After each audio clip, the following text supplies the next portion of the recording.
Gênesis capítulo 19, o versículo 16 diz assim: Ele, porém, demorava-se, e aqueles homens lhe pegaram pela mão, e pela mão da sua mulher, e pela mão de suas duas filhas, sendo-lhe o Senhor misericordioso, e tiraram-no e puseram-no fora da cidade.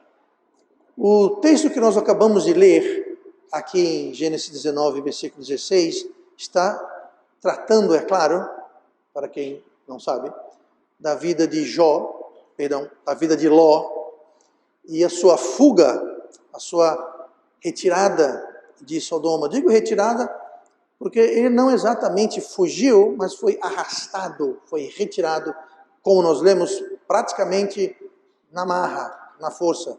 Estes dois homens que nós lemos aí no versículo 16, se você ler ao redor do texto, você vai ver que eram, na realidade, dois anjos que tiveram que arrastá-lo para que ele não fosse destruído junto com a cidade. E a pergunta que eu quero fazer hoje é a seguinte: quanta demora ou quanto atraso é aceitável no plano de Deus?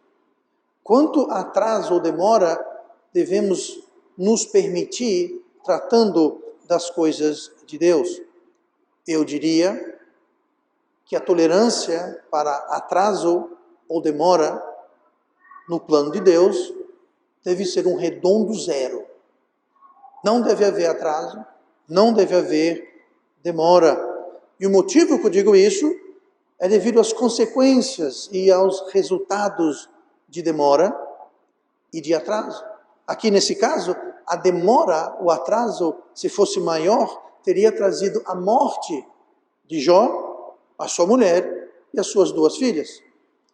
O atraso, de fato, se deu no último tris, no último instante. Tanto que a mulher de Jó fez o que Deus disse para ela não fazer, que era não olhe para trás. E ela olhou para trás e ela foi transformada numa coluna de sal. Mas fugiram ilesos Jó e as suas duas filhas.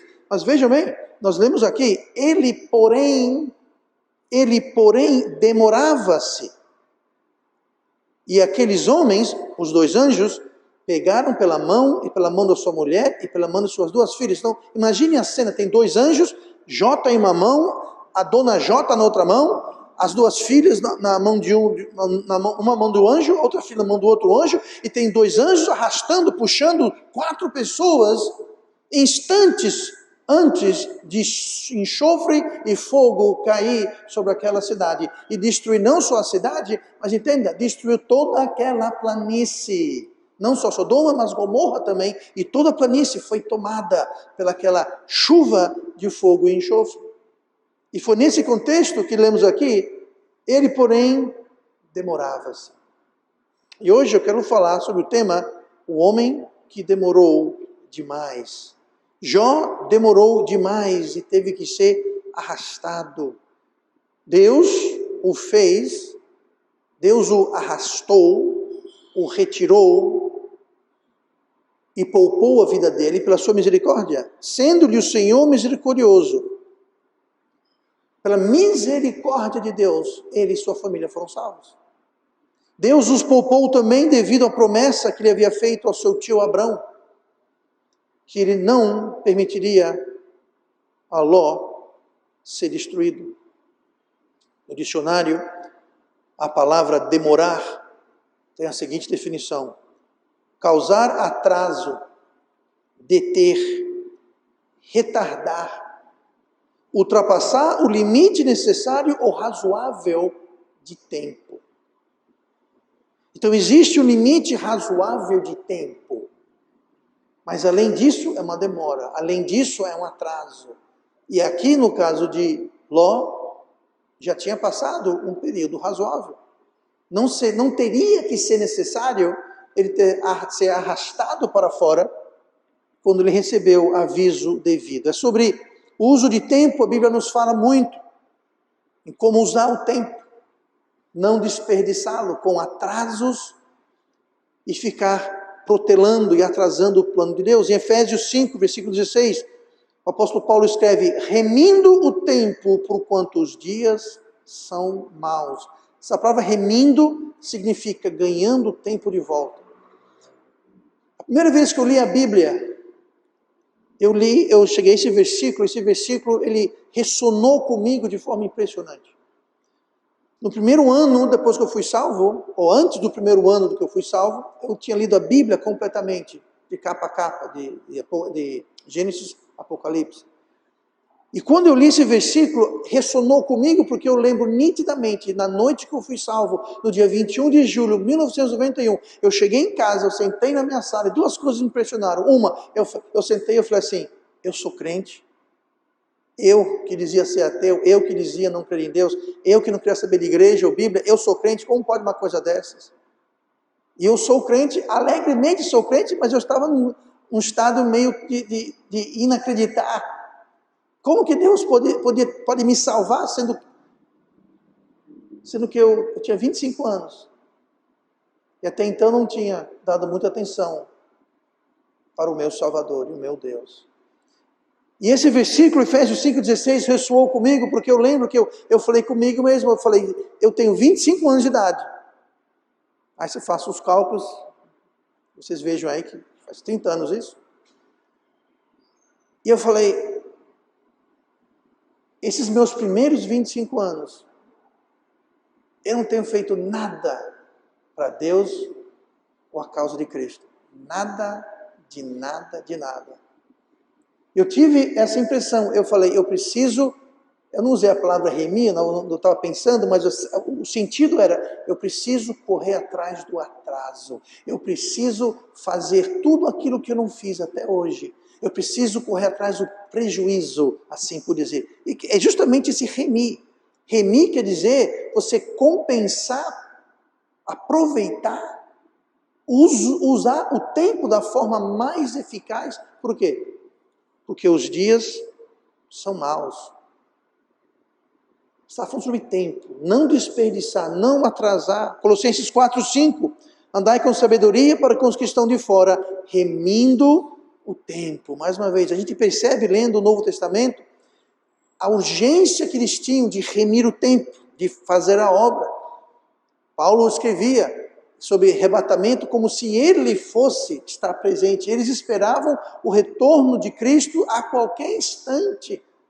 Era algo iminente que acontecia agora, na vida deles, nos próximos meses, anos talvez.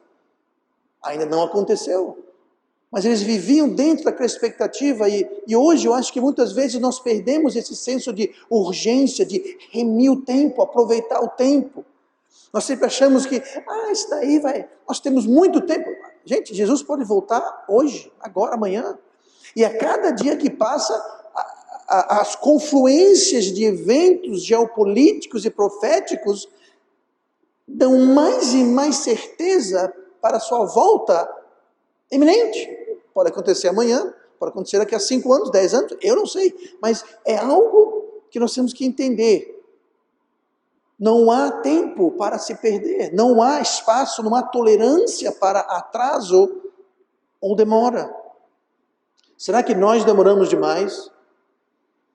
Eu falo como igreja, mas como igreja eu estou falando para indivíduos. Será que estamos retardando demais, atrasando demais o que deve ser feito como igreja e em nossas vidas individualmente? Estamos fazendo como Ló, demorando, atrasando, protelando. Será que nós estamos sendo aquele homem que demorou demais? Podemos argumentar que tudo ocorre no tempo perfeito de Deus, e isso é verdade. Mas nós não sabemos disso deste lado da eternidade. Nós não podemos ficar, tudo vai acontecer no tempo de Deus. Pode ser que Deus está esperando você e eu fazer alguma coisa. E a gente ficar simplesmente descansando, porque tudo acontece no tempo perfeito de Deus. E acontece. Lembro da história de Esther, quando o povo judeu estava ameaçado, estava prestes a ser morto em todas as províncias da então Babilônia. E Mordecai, seu filho, falou, Mordecai não. Mordaqueu, em português. Mordaqueu disse para ela, e para sua sobrinha barra filha, falou, se você não agir e não interceder, saiba que talvez foi por este motivo que tu viestes ao reino, por este motivo que você está no palácio. E se você não fizer a sua parte, Deus levantará ajuda, livramento, salvação de outro lugar. Esta não falou, então levante Deus. Ela criou coragem, não demorou, e arriscando a sua vida, solicitou uma audiência com o rei, que poderia tê-la matado. Naquela época, se você aparecesse perante o rei sem ser solicitado, e o rei não quisesse falar com você, não interessa quem fosse.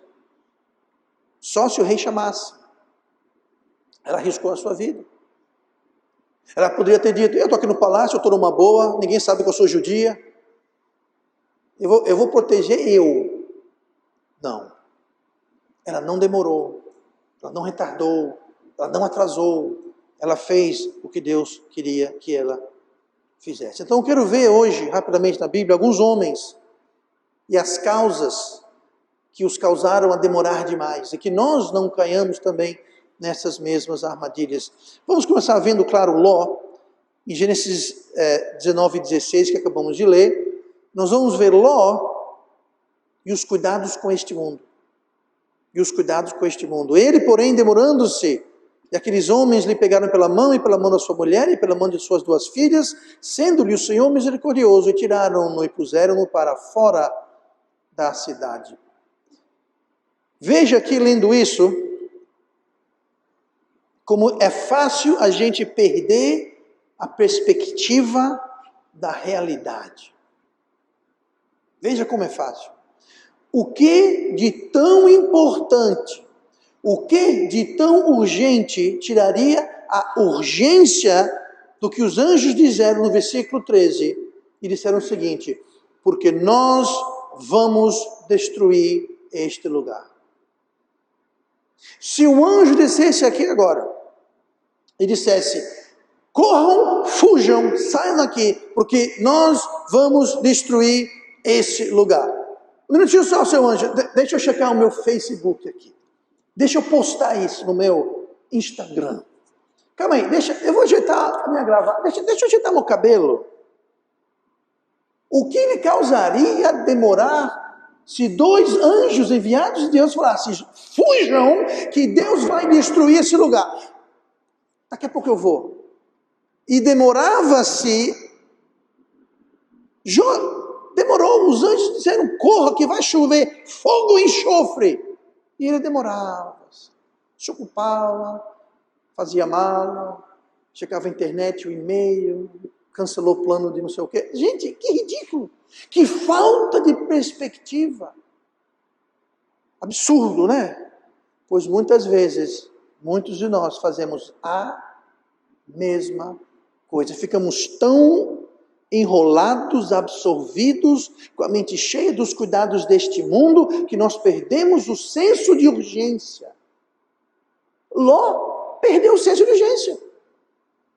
Deus falou que ia destruir a cidade, ele não tinha pressa alguma. Ele não via urgência alguma.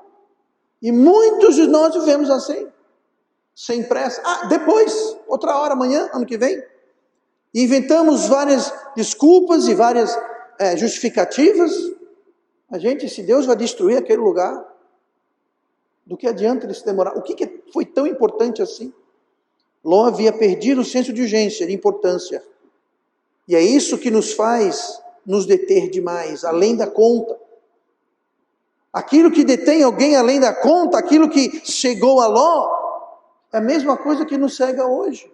É o não confiar em Deus, é não acreditar em Deus e a sua palavra. Deus mandou, pastor, mas é a Bíblia, mas se 2 anjos aparecessem, aconteceu isso, apareceu 2 anjos. Você lembra Lázaro, o homem rico, lá em Lucas 16? Pois é. O homem rico em chamas olhou para Lázaro no seio de Abraão, no outro lado do abismo, no paraíso, e disse, pai Abraão, manda Ló avisar. Os meus irmãos, que eu tenho irmãos, eu não quero que ele venha para esse lugar de sofrimento e tormento, Abraão falou, eles têm a lei e os profetas, ou seja, a Bíblia que eles tinham, não tinham o Novo, mas tinham o Velho Testamento. Abraão falou, eles têm a Bíblia, e se eles não creem na Bíblia, tampouco acreditarão, mesmo que um volte dos mortos. Mesmo que venha 2 anjos aqui e dê um aviso, se nós estamos com a nossa mente em outro lugar, se nós não cremos na palavra de Deus, nós não vamos crer nem que um morto ressuscite, e um morto ressuscitou Jesus Cristo, amém? Não vamos acreditar se 2 anjos nos avisarem. Jó teve que ser arrastado para fora da cidade.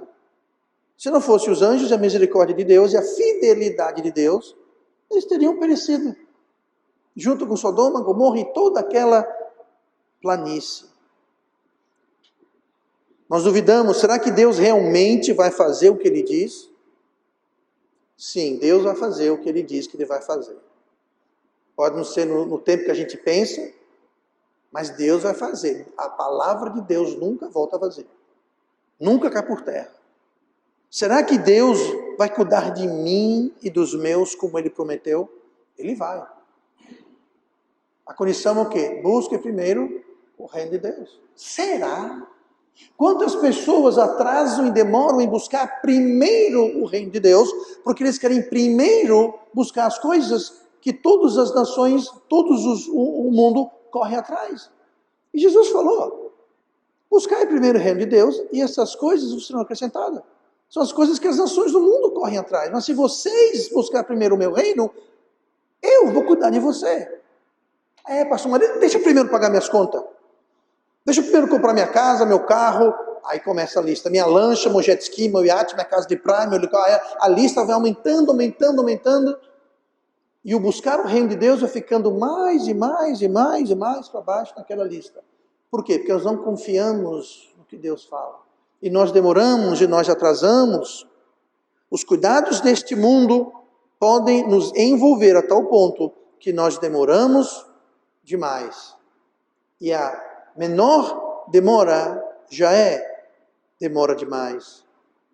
Marcos 4,19 fala assim, falando sobre a parábola do semeador que saía semeando a semente.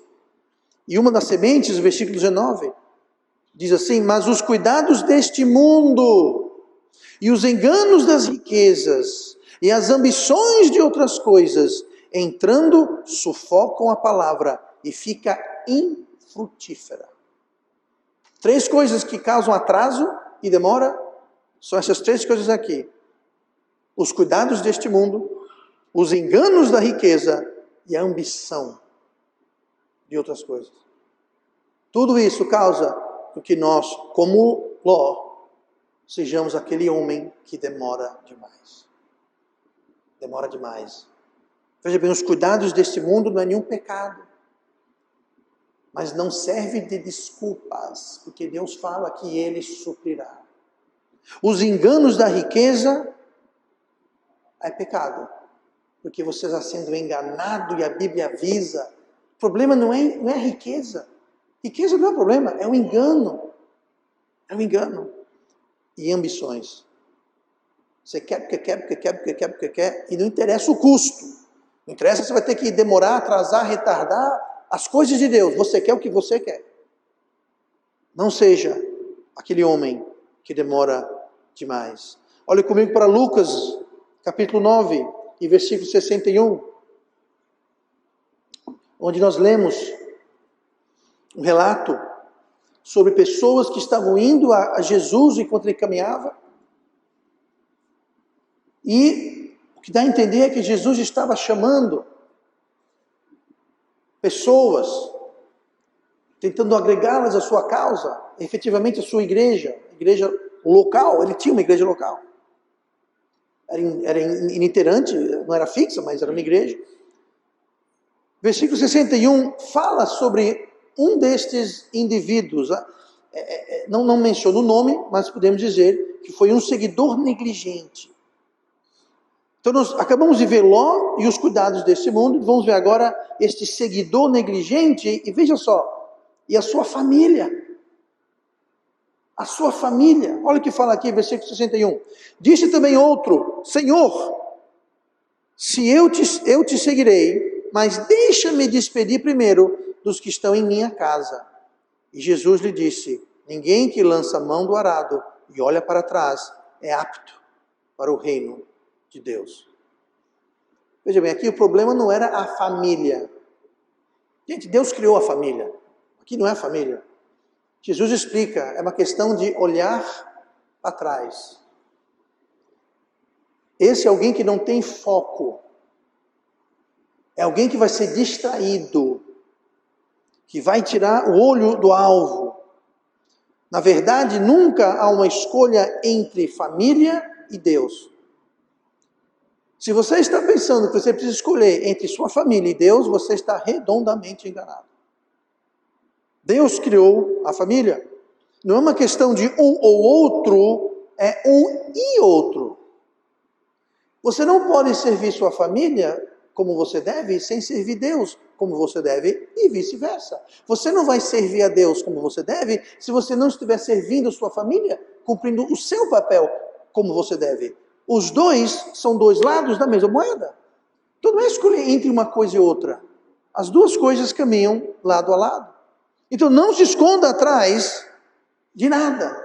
Não faça desculpa de nada, nem que seja a sua família. Eu conheço casos de pessoas que deixaram a igreja e a desculpa era a minha família, pastor. A vontade que eu tenho de perguntar é, como Jesus perguntou a Tomé: estivesse comigo por tanto tempo, não aprendeu nada? Como que você vai, pelo bem da sua família, você vai dar as costas para Deus e para a igreja e para as doutrinas? Como que isso vai ajudar a tua família? Em que universo isso vai acontecer? Em que situação isso vai ajudar? Então não use sua família, não se esconda atrás de desculpa alguma para não servir a Deus, inclusive a sua família. É claro que pode haver certas adaptações e mudanças que sejam necessárias. Quando alguém, por exemplo, a família aqui na igreja, várias famílias estão com crianças pequenininhas, novas, bebezinhos. Claro que há uma adaptação, e quando a criança cresce também há certas limitações talvez, mas a questão é que quando você entra dentro de uma indiferença e um ócio e uma ausência e fala, é por causa da família. Cuidado, porque Jesus falou que ninguém, não é apto para o reino de Deus aquele que olha para trás, que se distrai. Você não precisa dar as costas para a sua família para servir a Deus, e nem dar as costas para Deus para servir a sua família. Então, muito cuidado, muito cuidado. Ló e os cuidados do mundo, o seguidor negligente e a sua família. Abre Juízes capítulo 6, vamos ver aqui sobre Gideão. Gideão e sua incredulidade.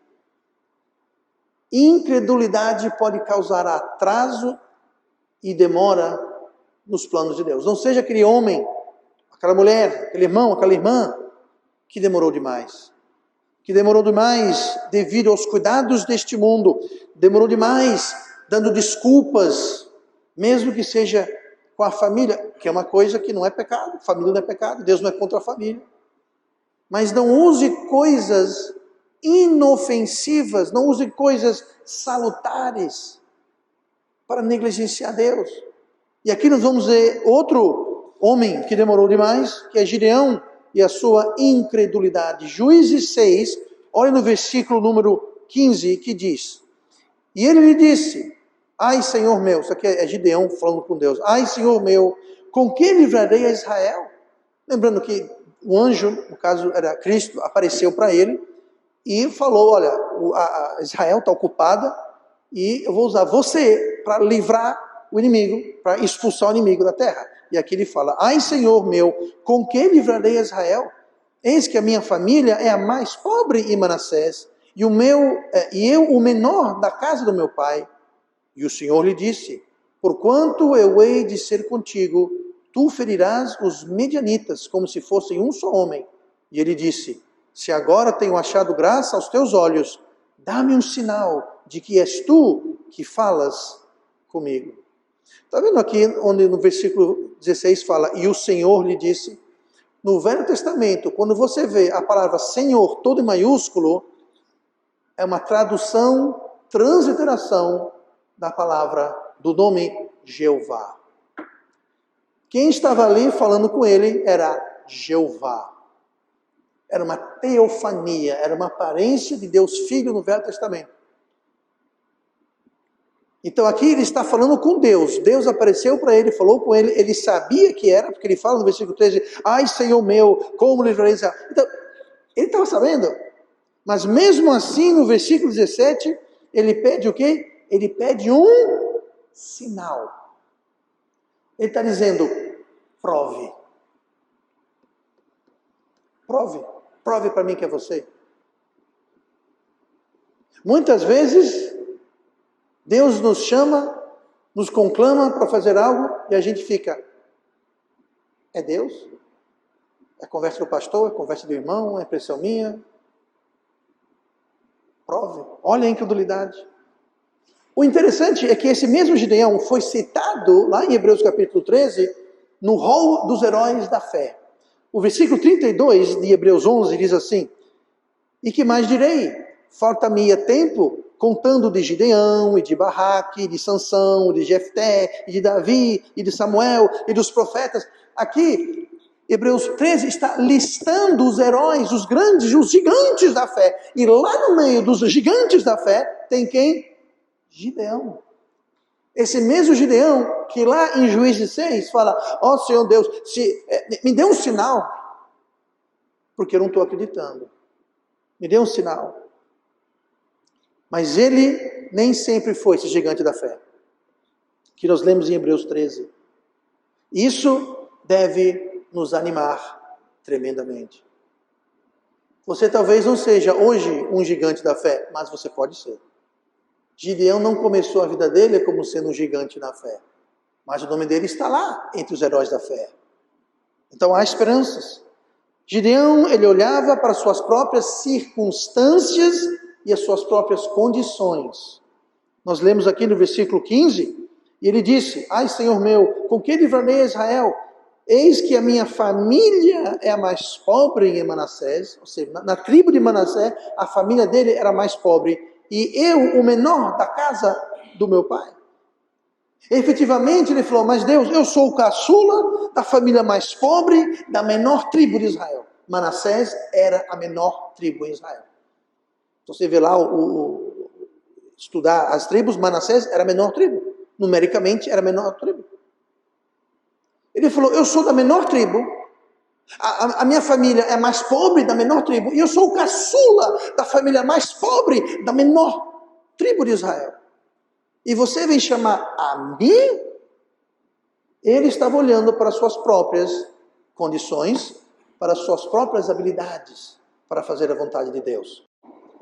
Realmente, se fosse depender de Gideão, a coisa não tinha muito futuro. Se fosse depender do caçula, da família mais pobre, da menor tribo de Israel, realmente não tinha futuro. Mas aí que está a beleza do plano de Deus. Deus pega coisas pequenas e fracas e as usa. 1 Coríntios 1, versículo 27. E Deus escolheu as coisas fracas deste mundo para confundir os fortes. Deus usa as coisas fracas e pequenas. Para quê? Para confundir esse mundo. O mundo olha e fala, como? Como que Gideão venceu? Vocês conhecem a história de Gideão. Gideão montou um exército razoável. E Deus falou, tem muita gente. Gideão falou, Deus, você viu os midianitas? Os historiadores dizem que era mais de 1 milhão. Era como gafanhotos sobre a terra. E eu juntei aqui uns 20, 30 mil. Tu acha isso pouco? Acho pouco. Frigir os ovos, Deus falou, eu use esses 300. Deus, como é que eu com 300? Eu com 30 mil não consegui, com 300?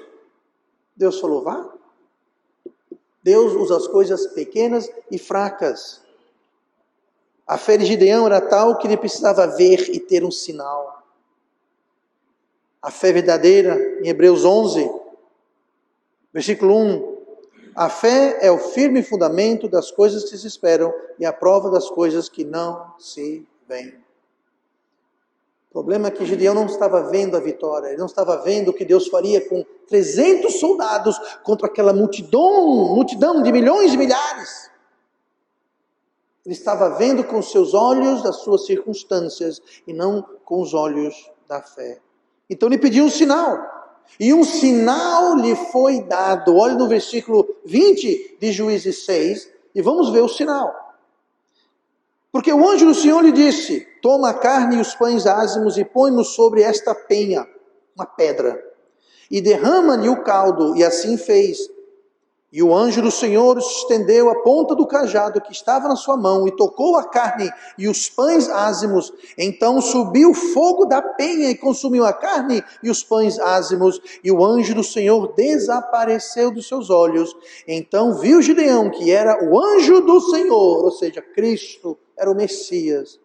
E disse Gideão: ah, Senhor Deus, pois vi o anjo do Senhor face a face.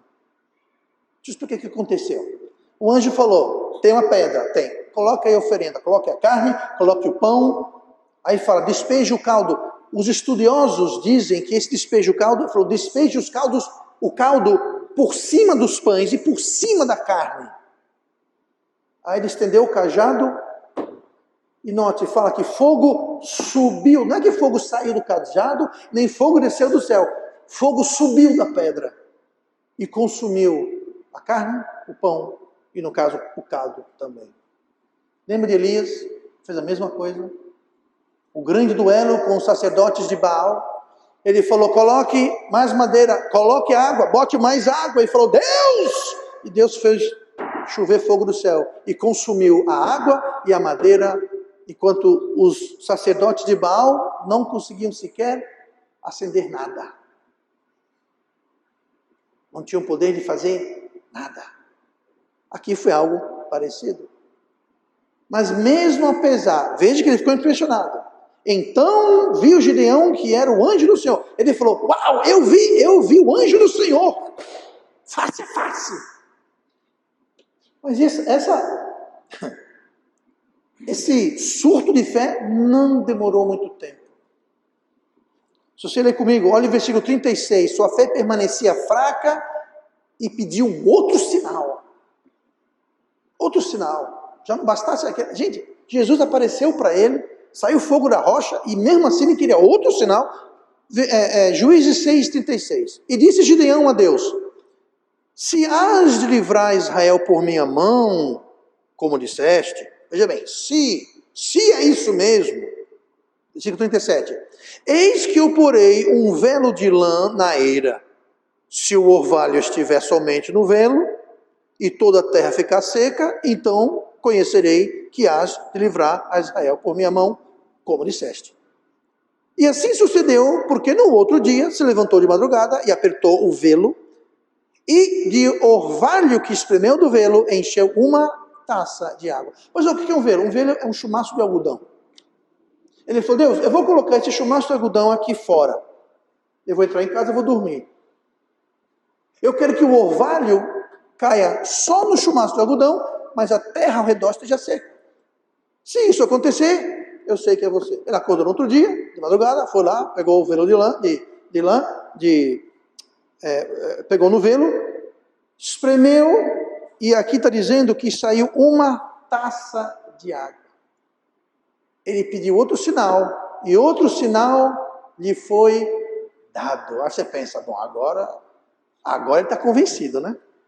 Agora ele vai partir para a briga, agora ele vai enfrentar os midianitas. Ele pediu uma prova, saiu fogo da rocha. Ele pediu outra prova, o orvalho caiu só no chumaço. Mas a sua fé ainda permanecia fraca. E ele pediu um outro sinal. Olha o versículo 39. E disse Gideão a Deus: não se acenda contra mim a tua ira. Então você veja que ele já está percebendo que ele está abusando da sorte dele, da paciência de Deus. Se ainda faltar só esta vez, rogo-te que só esta vez faça a prova com o velo.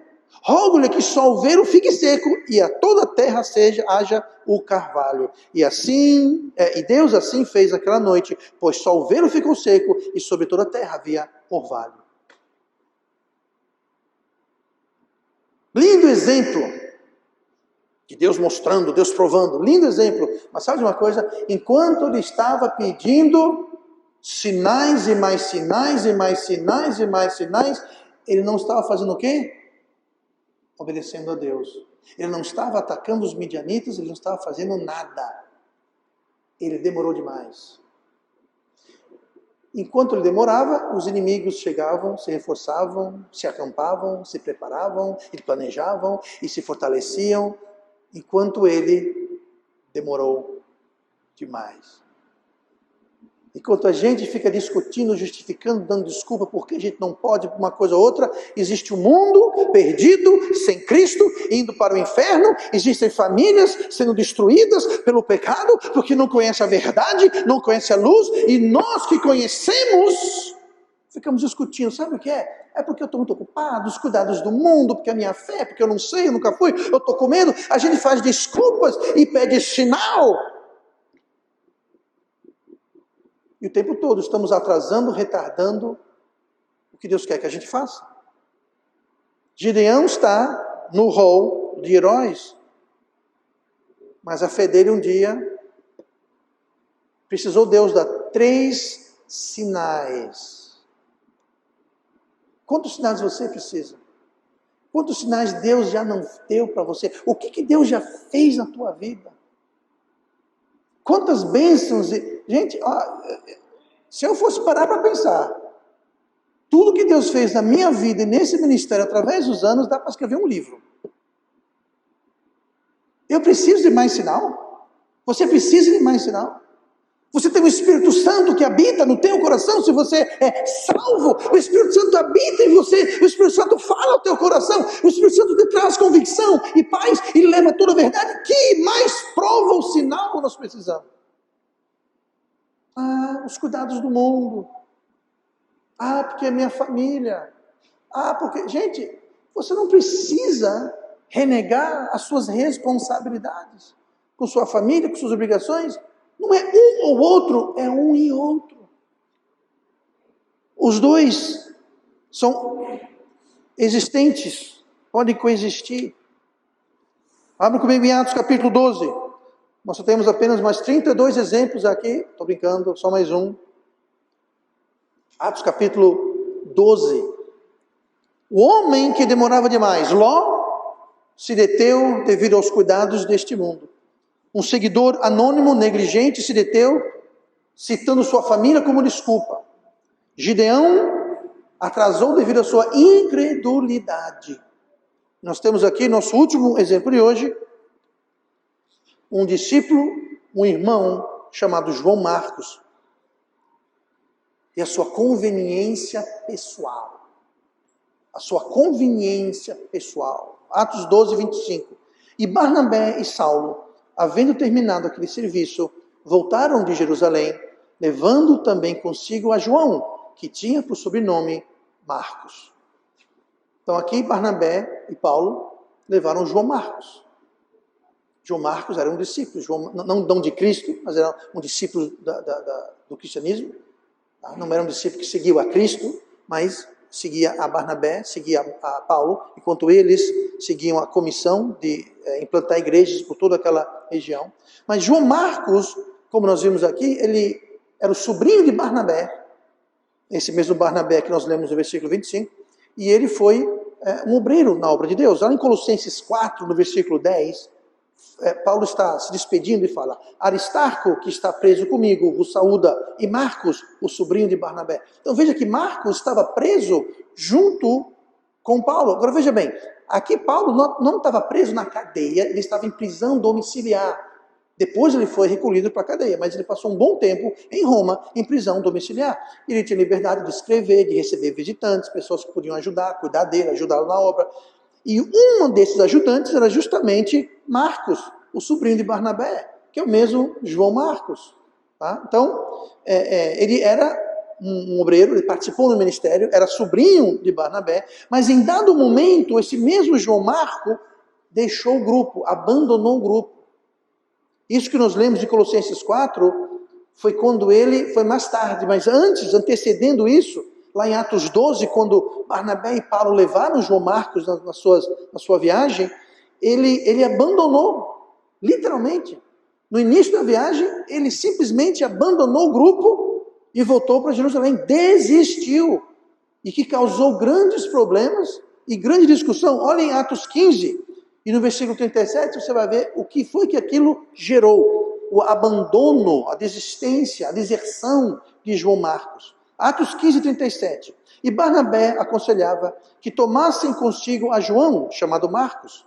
Veja bem, a primeira viagem, levaram João Marcos, ele abriu, caiu fora. Aí houve uma outra viagem e Barnabé falou, vamos levar João Marcos de novo? Mas, versículo 38, mas a Paulo parecia razoável que não tomasse consigo aquele que desde a Panfilha se tinha apartado deles, e não os acompanhou naquela obra. Paulo falou, por que vamos levar ele? Ele já desistiu uma vez, deixou a gente na mão, abandonou a obra, por que vamos levar ele de novo? Barnabé falou, vamos? Ele falou, vamos não. Eu não acho razoável isso. Versículo 39. E tal contenda houve entre eles. Gente, Barnabé e Paulo eram assim. Eram amigos, colegas de ministério, trabalharam juntos, fizeram grandes coisas. E tal contenda houve entre eles que se apartaram um do outro. Barnabé, levando consigo a Marcos, navegou para Chipre. Olha o rolo que João Marcos foi fazer. Olha em Atos 13, versículo 13. E partindo de Pafos, Paulo e os que estavam com ele chegaram a Perge, na Panfilha. Mas João, apartando-se deles, voltou para Jerusalém. Esse é o Marcos, e essa é a Panfilha, e esse é o abandono que Paulo falou em Atos 15. Falou, esse cara aí nos abandonou na Panfilha. Ele não vem com a gente. Barnabé falou, vai, não vai, ok. Então você leva ele que eu vou com outro. E se apartaram. Porém, mais adiante, o próprio Paulo recebeu esse mesmo João Marcos de volta e o exaltou e o elogiou. Em 2 Timóteo 4, 10, ele escreve para Timóteo assim, porque Demas me desamparou, amando o presente século, e foi para Tessalônica, Crescente para a Galácia, Tito para a Dalmácia. Só Lucas está comigo. Toma Marcos, que Marcos? João Marcos. Toma Marcos e traze-o contigo, porque me é útil para o ministério. Está vendo? Paulo escreve para Timóteo e fala, olha, ele fala assim, Demas me desamparou. Demas foi para o mundo. Depois ele fala que Crescente foi para a Galácia e Tito para a Dalmácia. Não quer dizer que Crescente e Tito foram para o mundo, eles simplesmente foram para esses lugares. Provavelmente enviados para Paulo, mas Paulo falou, eu estou sozinho aqui. Demas caiu fora, foi para o mundo. Tito e Crescente estão em tal canto. Quando você vier, Timóteo, traga João Marcos, porque ele é útil. Ele me é útil, quando ele falou aqui, ele me é útil para o ministério. Aí nós lemos de novo em Colossenses 4,10, onde ele fala que Aristarco está preso comigo e Marcos, o sobrinho de Barnabé. Então veja que Timóteo não só foi, mas João Marcos foi junto e estava lá com ele, sendo útil para o ministério. Mas nesse meio tempo, em que João Marcos ia, voltava, ele acabou sendo útil. Mas veja que houve uma demora, houve um atraso. Ele poderia ter sido e permanecido útil para o ministério todo aquele tempo. Mas não. Ele foi, voltou, depois ia de novo, acabou indo com o Barnabé, mas causou divisão, causou atrito, causou atraso, causou problemas. Por quê? A Bíblia não fala o porquê. Fala simplesmente que ele voltou para Jerusalém. Talvez a minha família precisa de mim. Talvez foi, eu não sei o que talvez foi. A Bíblia não fala, estou conjecturando, mas alguma coisa que era conveniente para ele. Ele optou por algo que era conveniente, importante para ele e abandonou o ministério. Depois voltou, casou o celema todo. Agora, outro personagem é Demas, que nós lemos agora há pouco. Demas, nós sabemos que abandonou, assim como João Marcos abandonou. Sabemos que João Marcos voltou, mas nós não sabemos se Demas voltou. Talvez voltou, a Bíblia não fala. Mas a Bíblia fala, como nós lemos aqui, agora há pouco. Porque Demas me desamparou, amando o presente século.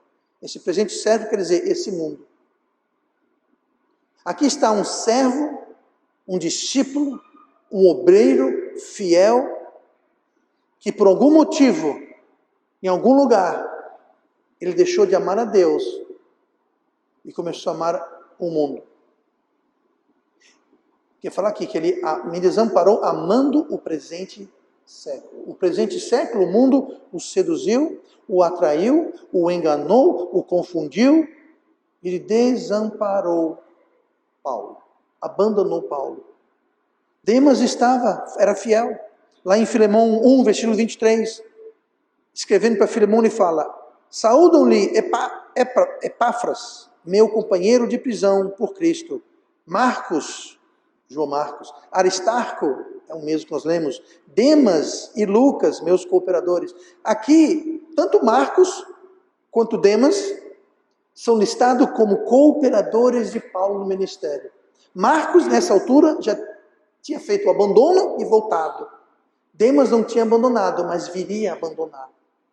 E se voltou ou não, só no céu nós vamos saber.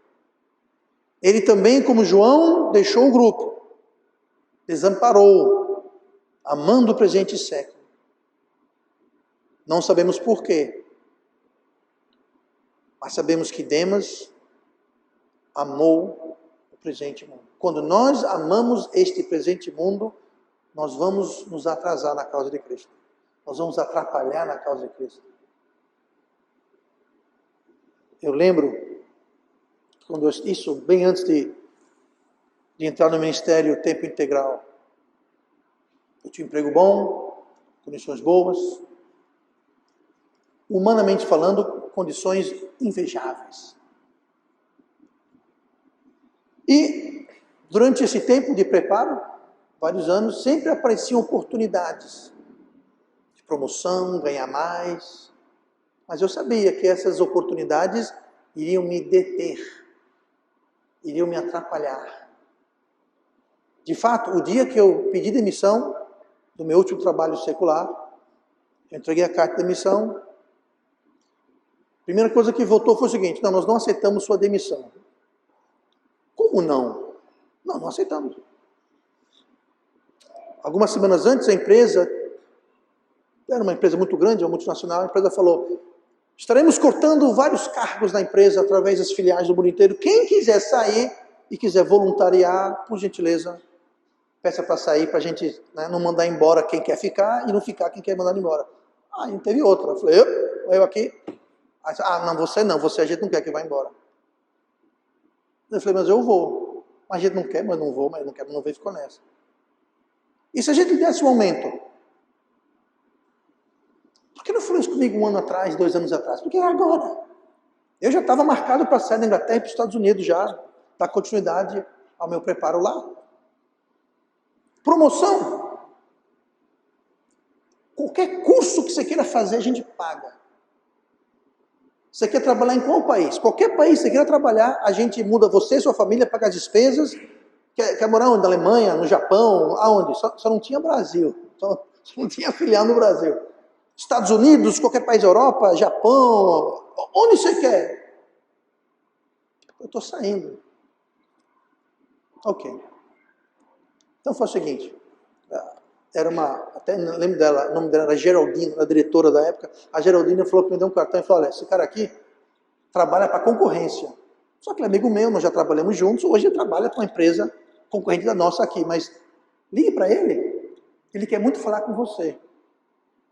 Eu não liguei para ele, mas ele ligou para mim, deixou mensagem no celular, na linha fixa do escritório. Eu nunca falei com ele. Ele mandou um e-mail para mim, que eu não respondi. Ele disse, peça o que você quiser ganhar. Não fora do absurdo, é claro, né? Que nós pagamos esse salário para você. Peça o que você ganha, dentro do razoável, peça o que você quiser, que a gente está disposto a pagar. Eu falei, arreta Satanás. Arreta Satanás. Eu falei, nunca liguei para ele, nunca respondi. Sabe o que é isso? É os cuidados do mundo. Eu podia falar, mas a minha família vai ter os benefícios de blá, blá, blá, blá, blá, blá, blá. E atrasar. Ou ia ser aquele homem que demorou demais. Mas sabe uma coisa? Deus abençoou. Deus abençoou. Em média, naquela época, demorava de 4 a 5 anos para o missionário levantar preparar o sustento. Nós fizemos em 2. Não só fizemos em 2, nós compramos esse galpão, na época era um galpão apenas, quitado 100%. A gente chegou aqui em março de 2005, esse local estava pago, completamente quitado, 1 ano antes. Gente, sabe o que é isso? Não é porque eu sou lindo não, apesar que eu sou muito lindo. Não é que eu sou bom não, apesar que eu sou muito bom. É Deus. É Deus honrando. Ah, você perdeu. Eu não perdi nada. Eu não perdi nada, gente. Quando você serve a Deus, você nunca perde nada. Quando você busca primeiro o reino de Deus, você não perde nada. Você não perde nada, nada, nada, nada, nada. A mesma coisa ocorreu com a segunda igreja que nós abrimos aqui. Ah, não tem dinheiro, não tem dinheiro. Enviei no circular que eu envio a cada 2, 3 meses. Eu falei, gente, é o seguinte, igrejas, estão pensando em comprar, precisamos de tanto para comprar 2 propriedades aqui, perto da coisa. Algumas semanas depois, um pastor me liga. Alô, irmão Túlio? Sim. Ah, aqui é o pastor fulano da igreja tal. Ah, tudo bem, como é que tá? Só quero avisar que a gente recebeu o seu pedido, a gente decidiu, vamos mandar um cheque para vocês aí. Ah, que bom. Posso perguntar de quanto é o cheque? Não, é para tudo. Cheque total. Outro dia fomos lá, compramos as 2 casas. Não, outro dia é exagero, mas pouco depois compramos uma, compramos outra casa. E Deus abençoou esta igreja que nós reformamos, e onde havia, era um terreno, tinha uma casa que caiu sozinha. Conhece a história? De tão boa aquela casa, ela caiu sozinha, teve uma chuva grande, a casa desmoronou. Era bom que a gente desmoronar mesmo aquela casa, a gente derrubar ela. Você vai lá hoje, está totalmente transformado. Você vê, o André, eu conheci o André justamente preparando, limpando o campo lá. Eu pergunto, André, como é que era quando a gente foi lá a primeira vez e como é que está hoje? Você não reconhece o lugar. Foi quem? Foi Deus. Deus. Você nunca perde confiando e servindo e buscando o reino de Deus. Você não perde. Agora, quando a gente fica demorando, você está atrasando. Você está atrasando a bênção, a vitória que Deus tem para você. Aí você fica atrasando, achando que você vai poder fazer a coisa melhor e mais rápido. Não. Deus faz a coisa melhor e mais rápido quando você busca primeiro a Ele. E não ficar se atrasando, não sendo aquela pessoa que demorou demais, que pensou demais, raciocinou demais. Não é para você também fazer a coisa impensada de forma displicente. Não. Mas é confiando em Deus. O que lhe causa demorar, atrasar, a desviar? É os cuidados deste mundo? É a sua família? É a sua falta de fé? É a sua conveniência pessoal? Os deleites deste mundo? Gente, eu já passei por tudo isso. Falta de fé? Você acha que isso daqui foi comprado com a minha fé? Vocês conhecem a história da maioria de vocês? Em 2004, eu e minha esposa, o pastor Cox e a sua esposa, viemos para Maceió. A gente veio no Benedito, visitamos aquela escola, aquele Kaique que chama, né? Aquele Kaique, pregamos lá, um monte de gente foi salvo lá dentro. Eu, o pastor Cox pregando, ele pregava, eu traduzia, foi uma bênção, maravilha. Hoje você não entra mais nessas escolas, naquela época entrava. Entrou lá, pregou, encheu o ginásio depois da aula, pregamos. Gente, foi coisa, se contar, chega arrepia quando pensa. Hoje você não faz mais isso, mas fizemos aquilo. Aí saímos aqui, e não tinha esse trevo todo do shopping novo, eu ia entrar, aparecia a Via Expressa e voltar. Aí eu errei, passei direto, fiz a volta nessa pracinha aí. Fazendo a volta, a gente depara com o quê? Tá lá. Vende-se um aluga-se. O pastor Cox falou, encosta aí. Ok, encostei. O proprietário que morava aqui atrás na época, o Tito, estava aqui limpando, pintando umas coisas. Aí ele falou para mim, ô irmão, pergunta se não quer vender isso aqui para você.